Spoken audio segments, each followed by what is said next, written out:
बिस्मिल्लाहिर्रहमानिर्रहीम, अस्सलाम वालेकुम। मैं शाहिद सकलैन हूँ, मेरे साथ सदीक जान साहब मौजूद हैं। देखने में आ रहा है कि इमरान खान साहब बानी तहरीक इंसाफ जो है, उनका रवैया दिन ब दिन चीफ जस्टिस काजी फायद ईसा साहब के हवाले से खुलकर वो सामने आ रहे हैं, बड़ा सख्त होता जा रहा है। उन्होंने बड़े सख्त स्टेटमेंट्स दिए हैं। ज़रा सदीक जान साहब से पूछेंगे कि आखिर क्या वजह है।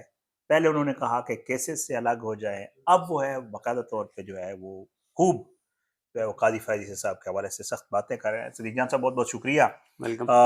बताइएगा वजह क्या बनी। खान साहब ने पहले तो बड़ा लीगली और वो मामला ठंडे ठंडे चले, अब तो बड़ा क्रीज से निकल के फुल टॉस। क्योंकि उसकी वजह ये ना कि टाइम बहुत कम रह गया। यानी आप आज से अगर बात करें तो आज क्योंकि अब आज 28 ये बिल्कुल ऐसे है, 28 बिल्कुल। सितंबर है। तो अब पीछे काजी साहब के पास जो दिन रह गए हैं, वो टोटल काजी साहब के पास दिन रह गए हैं कोई 26-27। 26-27 दिन है। और 26-27 दिन में से भी जो वर्किंग डेज हैं काजी साहब के पास, वो कोई 19-20 हैं। हम्म। तो इन्हीं में उन्होंने बड़ी बड़ी वारदातें डालनी हैं। उन्होंने बहुत कुछ करना है काजी साहब ने। और इमरान खान साहब का लबो लहजा इसलिए सख्त होता चला जा रहा है क्योंकि काजी साहब भी हर आने वाले दिन के साथ नई तबाही और बर्बादी का सामान कर रहे हैं। ठीक अब है। आप देखें ना कि ट्रिब्यूनल्स वाले केस में जिस तरह से उन्होंने अली नीलम साहबा के जरिए जस्टिस मलिक शहजाद अहमद खान साहब वाले जजेस को साइडलाइन करवाया। हाँ। फिर उन्होंने जो है वो फॉर्म 47 वाला भी चैप्टर क्लोज कर दिया, फॉर्म 45-47 वाला, ये कहकर कि जनाब अगर कहीं पे भी कंट्रोवर्सी है तो फिर वहां पे फॉर्म 45-47 वाला कोई चक्कर नहीं है, वहां पे आप सिंपल जो है वो रिकाउंट कर लें। मतलब इससे बड़ी हमाकत क्या हो सकती है, इससे बड़ी हाँ। जाहिलाना बात और घटिया बात क्या हो सकती है कि डब्बे खोल के गिन लो। भाई आपको भी पता है कि डब्बे खोल के अगलों ने अभी तक वोट पूरे कर दिए हुए, हाँ। ठीक है, हाँ, डबल स्टैंप लगा के पीटीआई के वोट जाया कर दिए हुए। और बिल्कुल। आप कह रहे हैं कि जी फॉर्म 45-47 कोई इरेलीवेंट है। हालांकि फॉर्म 45 तो वो है जो हर उम्मीदवार के पास होता है और वो चेंज नहीं हो सकता। जो भी कंटेस्ट कर रहा है हर पार्टी के पास वो मौजूद है, हाँ। प्रिजाइडिंग अफसर, तो बिल्कुल ऐसे। दूसरा, इमरान खान साहब को पता है कि लड़ाई उस नहज पे आ गई है, उस नहज पे लड़ाई आ गई है कि अब इस लड़ाई को जो है वो जितना इमरान खान साहब इसका टेम्परेचर ऊपर ले जाएंगे उतना उनकी कामयाबी के चांसेस बढ़ जाएंगे। अब आप देखें ना कि कल जो इमरान खान साहब ने गुफ्तगू की, जाहिर है जी आज वाली गुफ्तगू तो भी आएगी बिल्कुल कि ऐसे। आज इमरान खान साहब क्या गुफ्तगू करते हैं। डेफिनेटली आज भी वो काजी फायज ईसा साहब के हवाले से बातचीत करेंगे, लेकिन कल की उनकी जो गुफ्तगू है वो बहुत ही अहम थी काजी फायज ईसा साहब के हवाले से। इमरान खान साहब कहते हैं कि ये जो कुछ हो रहा है, ये तीन अंपायर्स और तीन अंपायर्स ये कर रहे हैं और इसमें तीन खिलाड़ी भी हैं। ठीक है। चौथी उनके साथ पीडीएम मिली हुई है। ये इन सब को एक दूसरे की जरूरत है। काजी फायज ईसा ने पहले ही अपनी एक्सटेंशन का मंसूबा बना रखा था। हमारा इंतखाबी निशान लेने का काजी फायज ईसा का फैसला जानिबदाराना था। सुप्रीम कोर्ट के जजेस ने मखसूस नशिस्तों के केस के फैसले में यह वाजे कर दिया है।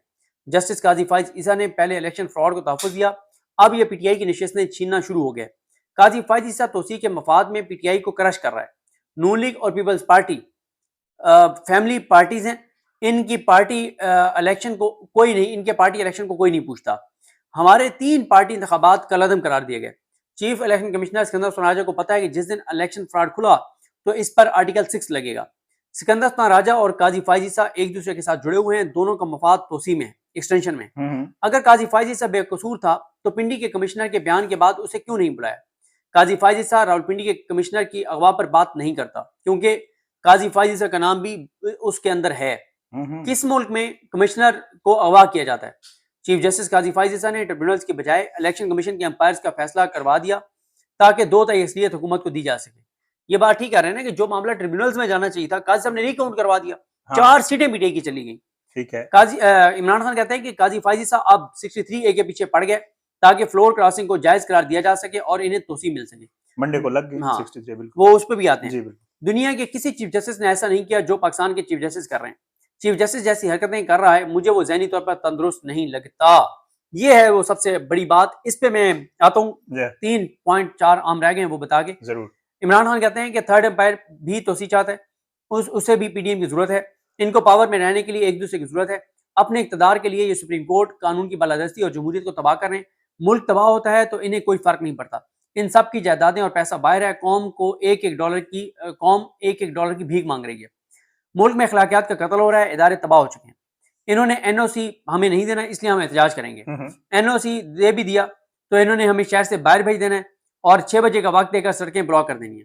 हम इस्लामाबाद और लाहौर में मीनार पाकिस्तान पर भी एहतजाज करेंगे। पाकिस्तान के लिए अब कौम को निकलना पड़ेगा, अब सिर्फ एहतजाज करेंगे। कौम और नौजवानों को कहता हूँ कि अपने मुल्क और मुस्तकबिल के लिए निकलें।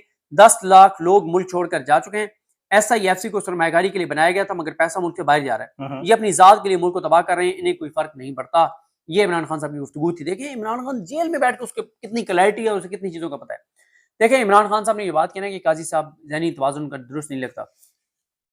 जब काजी फैसल साहब का रेफरेंस चल रहा था और काजी साहब ने बहुत अजीब अजीब हरकतें की थी, तो उस वक्त अटॉर्नी जनरल पाकिस्तान थे अनवर मंसूर खान अनवर साहब। मंसूर खान साहब, बिल्कुल अनवर मंसूर खान साहब ने उस वक्त एक दरखास्त दी थी सुप्रीम कोर्ट के बेंच को कि काजी फैसल साहब का ज़हनी मुआयना कराया जाए। ठीक है, अच्छा उस अच्छा। पे फिर बहुत रोला पड़ गया था, लड़ाई पड़ गई थी, फिर उन्होंने वो विड्रॉ कर ली थी, या शायद पता नहीं वो अब भी अटॉर्नी जनरल ऑफिस में कहीं ना कहीं पड़ी होगी।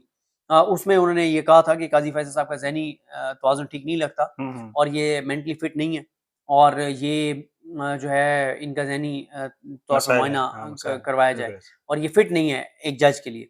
तो उस वक्त बहुत ज़्यादा लड़ाई हुई थी, बहुत रोला पड़ा था। तो अब इमरान खान साहब भी वही बात कर रहे हैं। देखें इस वक्त ना हर चीज़ रुकी हुई है, यानी सड़कों पे तो चीज़ें आज आप देख ही रहे हैं कि हाँ क्या इस हाँ, वक्त चल यस रहा है यस, रावलपिंडी के अंदर। और कल रात से ही चीज़ें शुरू हो गई थी। बिल्कुल ऐसे। कल रात को ही इन्होंने वहाँ पे चाय के अपना होटल्स और क्वेटा होटल्स सब ये वो कुछ सब कुछ बंद सील कर करवाने दिया शुरू था, सील कर पुलिस दिया। हाँ, पहुंच गई थी, लियाकत पार्क बंद है, सारा कुछ। सब हाँ, सब बंद, सब तो बंद। आज जो कुछ सुबह से हो रहा है वो भी आप देख रहे हैं। काजी इमरान खान साहब जो है ना, और ये अभी ज़ाहिर है बाकी चीज़ें तो एक साइड पे हैं। असल जो है ना वो सोमवार को पता चलेगा सुप्रीम कोर्ट ऑफ पाकिस्तान में। हाँ। यानी अब जब ये वीडियो हम लगा रहे हैं, इससे तकरीबन 50 घंटे बाद असल लड़ाई का पता चलेगा। हम्म। कि देखें हम बार-बार ये कह रहे हैं कि असल पता चलेगा कि सोमवार के दिन। मंडे, मैं वही हाँ, उसी बिल्कुल ऐसे कि वही पॉइंट। जजेस इस जो गैर आईनी कमेटी है इसके बनाए गए बेंचेस में बैठते हैं नहीं बैठते, पहली बात। दूसरी बात यह है कि 11:30 बजे 63 है। 63A का केस लगा हुआ है, हाँ, यस, जिसमें काजी साहब ने 63A का जो पहला फैसला है सुप्रीम कोर्ट का, उस फैसले को उड़ाना है। ठीक और है। उस फैसले को काजी साहब ने उड़ा के और लोटक रेसी, सियासी जिस्म फरोशी, ज़मीर फरोशी, इसको कानूनी तौर पे बंदे पूरे करने हैं, अलाउ करना है और बंदे पूरे करवाने बंदे हैं अपनी पूरे करने एक्सटेंशन के लिए। हैं। और मतलब फ्रंट से लीड कर रहे हैं। ये क्रेडिट काजी साहब बुझाता है कि वो कहते हैं जो मेरा करना है कर लो, मैं अपनी एक्सटेंशन करवा के रहूंगा। ये बड़ी बात है। हाँ, ठीक है। ज़ाहिर है, ज़ाहिर है, अच्छा, ज़ाहिर है। अब इसमें काजी साहब का ये है कि सोमवार को 11:30 बजे सबकी नज़रें उस शरह दस्तूर पर नहीं, शायरा दस्तूर पे तो लोगों की नज़रें होंगी। बिल्कुल ठीक है ऐसे, कि क्या बिल्कुल वहाँ से आता है। लेकिन कोर्ट रिपोर्टर्स और सारों की नज़रें उस दरवाजे पर होंगी, जिस दरवाजे के खुलने के साथ ही जो वो जजेस के साथ आते हैं अंदर, हाँ, वो जब कहते हैं कोर्ट आ गया है, कोर्ट आ गया, बिल्कुल ऐसे, कोर्ट आ गया है, हाँ, ठीक है? बिल्कुल ऐसे। तो जजेस जैसे ही आके बैठेंगे, वो लम्हा होगा जब पता चलेगा कि मुनीब अख्तर साहब क्या करते हैं। और ठीक, डेफिनेटली मुनीब अख्तर साहब सबसे पहले लगता है कि वो बोलेंगे, वो बात करेंगे, और सामने रोस्टम से भी हलचल हो सकती ज़ाहिर है। है, ज़ाहिर है, ज़ाहिर है, ज़ाहिर है, ज़ाहिर है। रोस्टम से भी हलचल होगी कि वहां पे क्या होता है। लेकिन असल जो है वो सोमवार को 11:30 बजे पता चलेगा।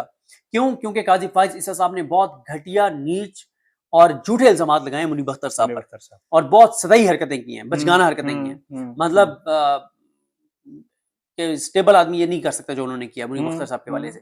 तो अब जब 11:30 बजे सोमवार को मुनीब अख्तर साहब आके बैठेंगे, तो क्या कहेंगे? या ज़ाहिर है। क्या आज या कल उनकी जानिब से भी कोई इल्ज़ामात पे जवाब आ जाएगा? हाँ, खत कोई आ जाए, कुछ भी तो आ जाए, नोट आ बिल्कुल जाएगा। ऐसा नोट आ जाए, और बिल्कुल ऐसे। 8 जजेस क्या करते हैं? क्योंकि अगला जो हफ्ता है ना, वो 30 सितंबर, 30 जो वर्किंग डेज होंगे ना, 30 और फिर 1 अक्टूबर, जी 2, हाँ, 3, 4 अक्टूबर तक ये वर्किंग डेज हैं। बिल्कुल ऐसे।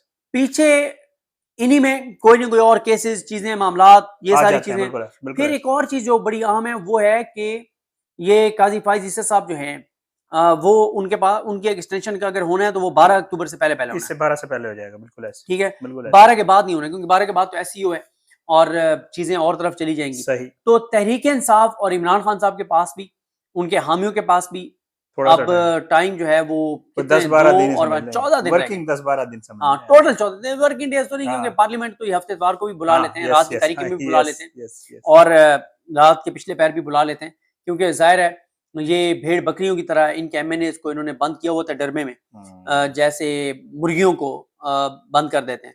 तो बीमार मुर्गियों की तरह ये मुंह लटका के और आ रहे होते हैं इनके एमएनएज और सेनेटर्स। औकात और हैसियत तो है नहीं, फॉर्म 47 वाले हैं, जाहिर है जब फॉर्म 47 वाले हैं तो हैसियत और औकात क्या होनी है। बल्कि कुछ एमएनएज तो पिछली दफ़ा भी, सॉरी आपकी बात जी, जी। काट रहा हूँ, कुछ एमएनएज तो पिछली दफ़ा ये कह रहे थे कि यार शुक्र है जान 3 दिन के लिए, वो कहते हैं जी हमें बिल्कुल बाहर भी नहीं जाने दिया गया।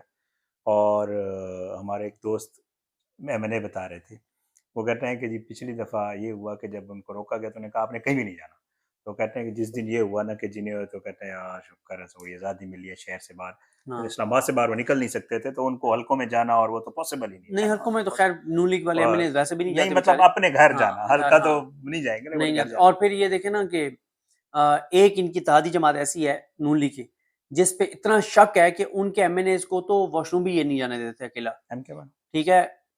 और वो जब वॉशरूम जाते थे तो बाहर बंदे 2 खड़े होते थे सिविल ड्रेस में, ठीक है? अच्छा। और जब वो ज़्यादा देर लगाते तो बाहर दरवाज़ा बजाते थे, "ओ भाई भाई खैर है? क्या कर अच्छा, रहे हो? अच्छा, निकलो अच्छा, बाहर।" अच्छा। ठीक है? यानी इस हद तक इनके ऊपर ना क्योंकि वो ज़ाहिर है करैक्टर ढीला है जिस जमात का, उनको पता है कि ये बिक जाते हैं हुँ, और ये हुँ, ज़मीर फ़रोश हैं, ये हुँ। पैसों पे बिक जाते हैं, तो एक डर लगा रहता है ना कि जिनको हमने खरीदा हुआ है, कोई और वो हमसे कहीं ज़्यादा और पैसे ना दे के ले जाए इनको। बिकने वैसे वाला तो फिर कीमत देखता है ना कि जहाँ कीमत ज़्यादा मिलती है। तो उनको तो वॉशरूम भी अकेले नहीं जाने देते थे। वॉशरूम भी हाँ। वो कहते थे कि भाई बंदे 2-3 साथ जाएँगे और वॉशरूम भी उसमें उनको जाने दिया जाता था जिसमें कोई ऐसा ना हो कि कहीं ऊपर से फांक के कहीं इधर-उधर से निकल ना जाए। बहरहाल उनके हवाले से आज बहुत ज़बरदस्त किस्म का एक आर्टिकल था। मैं बस ये मुझे आइडिया नहीं था वरना मैं निकाल के ले आता, अंग्रेज़ी अखबार ने लिखा था ग़ालिबन द न्यूज़ में मैंने पढ़ा हुँ, है या ट्रिब्यून में था। और उन्होंने जो है ना लिखा है कि जी वो किस तरह जो है उन्होंने अपनी पोज़ीशन किसी ज़माने में क्या होती थी और अब क्या कर दी है ना, अच्छा, तो बड़ा उन्होंने चलें ज़बरदस्त उस पे कल बात कर पॉइंट लेंगे। हाँ, वो इसी हवाले से बिकॉज़ मुझे आइडिया नहीं था कि हम इस पे भी हाँ, बात करेंगे, बिल्कुल तो है। इस वजह से जो है ना मैं वो साथ नहीं लाया। तो सजीजा साहब, मेरे ख़्याल से जो है ना बस इंतज़ार करें इंशाल्लाह सोमवार साढ़े सोमवार 11 वाले बजे। दिन हम इंशाल्लाह जो है देखते हैं क्या होता है। इजाज़त इंशाल्लाह जी अगली वीडियो में ज़रूर मुलाकात होगी। पाकिस्तान ज़िंदाबाद। अल्लाह हाफ़िज़।